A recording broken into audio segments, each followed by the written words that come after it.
Imagine this: a group of people, separated by thousands of miles from the land they consider their birthplace, continue to demand independence for a state that hasn't existed in over 3 decades.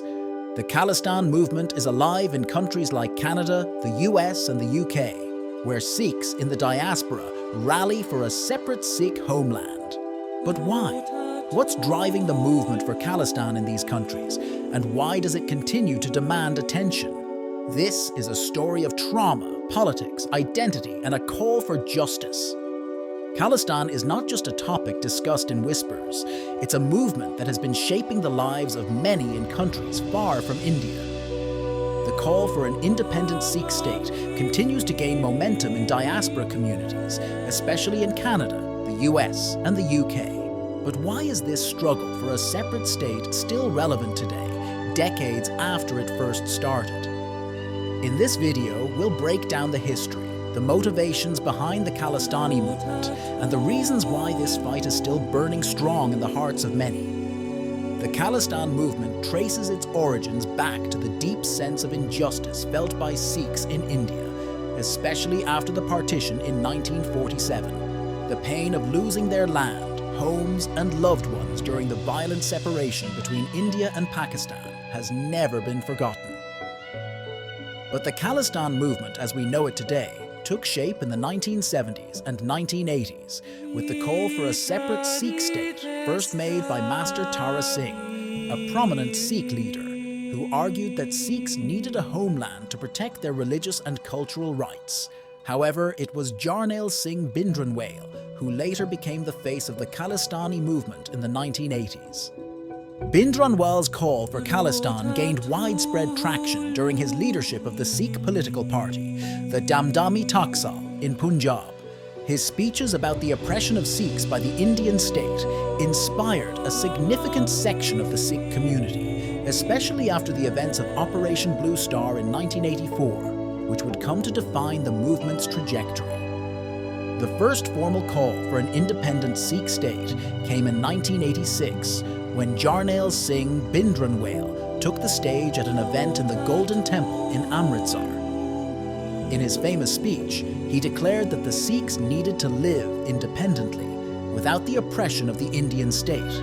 His call was for the creation of Khalistan, meaning the land of the pure, a separate state where Sikhs could practice their religion and culture freely, without interference from the Indian government. Bhindranwale's death during the Indian Army's crackdown on the Golden Temple in June 1984, which resulted in the deaths of many militants and civilians, became a rallying cry for those advocating for Khalistan. His martyrdom solidified his position as the martyr saint of the Khalistan movement, with his supporters vowing to continue the fight for an independent Sikh state. Why is the Khalistani movement so strong in Canada and the US? The answer lies in the Sikh diaspora.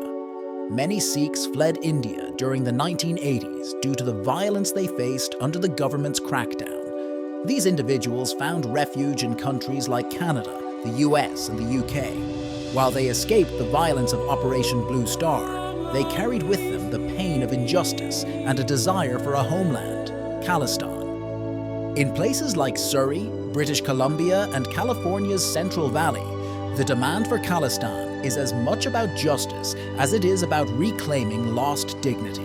These diaspora communities have maintained strong cultural ties to Punjab and continue to advocate for the recognition of Khalistan. The sense of oppression felt by Sikhs in India is shared by their children and grandchildren, many of whom were born in the West. For them, Khalistan represents freedom, justice, and a way to protect their cultural identity. The question remains, why do they want a separate country? Why isn't integration the answer? Here's why the call for Khalistan continues to reverberate. Historical trauma. The memories of the 1984 Sikh genocide still haunt the Sikh community.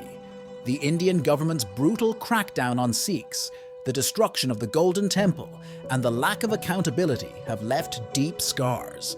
For many, Khalistan is not just a political goal, it's the only way to heal from the pain of that trauma.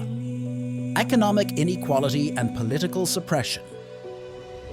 In Punjab, Sikhs face systemic neglect.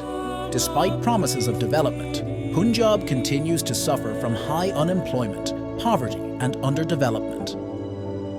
Sikhs in the diaspora argue that the Indian government has failed to address these issues, and that an independent Khalistan would be better equipped to serve the needs of the Sikh community. Solidarity with the diaspora. In countries like Canada and the US, Sikhs can freely express their frustrations with the Indian government. They see the creation of Khalistan not just as a political act, but as a collective expression of solidarity with their community in India and their desire for justice.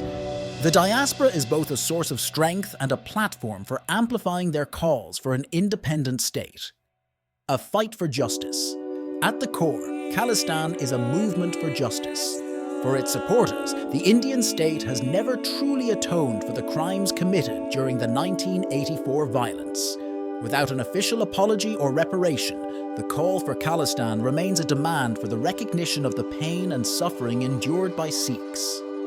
The Khalistan movement isn't just a faceless collective. Several key figures continue to champion the cause, both within India and abroad. One of the most iconic figures in the movement was Jarnail Singh Bhindranwale, a Sikh leader who became a symbol of resistance against the Indian government in the 1980s. His legacy continues to inspire modern-day advocates for Khalistan. More recent figures like Amritpal Singh continue to stir controversy and mobilize young Sikhs in support of Khalistan. These leaders have faced intense scrutiny from the Indian government, which often accuses them of being militants or extremists. In the diaspora, figures like Hardeep Singh Nijjar and Gurpatwant Singh Panan have been vocal proponents of Khalistan, organizing protests, rallies, and campaigns to gain international support for the cause. Their activism has sparked heated debates, with some seeing them as freedom fighters, while others view them as dangerous radicals. The demand for Khalistan remains deeply controversial, both within India and in the international community. Critics argue that the movement seeks to sow division and create instability. In India, the term Khalistani is often associated with terrorism and extremism. This has made it difficult for peaceful advocates of Khalistan to separate themselves from violent elements within the movement. The Indian government has responded by cracking down on Khalistani supporters, both within India and abroad. It has accused countries like Canada of harboring and supporting Khalistani extremists, leading to tense diplomatic relations. In India, the government continues to use anti-terrorism laws to suppress the movement, often arresting suspected militants and activists. Where is the Khalistan movement headed? The reality is that the creation of an independent Khalistan is unlikely in the near future. The Indian government remains firmly opposed to the idea, and the majority of Sikhs within India do not support the creation of a separate state. However, the diaspora's support for Khalistan continues to grow. Young Sikhs, especially those born in countries like Canada and the US, remain passionate about the cause. For them, Khalistan represents not just a political objective, but a moral and ethical fight for justice. Whether the movement will succeed or not, one thing is clear: it is not going away anytime soon. The Khalistan movement is not just about a demand for a separate state. It's about justice, identity, and a desire to be heard. Whether or not the dream of Khalistan becomes a reality, the voices calling for it will not be silenced.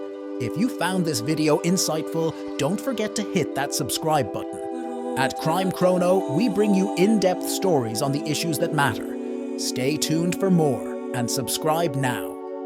Subscribe to Crime Chrono on YouTube for more detailed stories that delve into history's most important and controversial issues.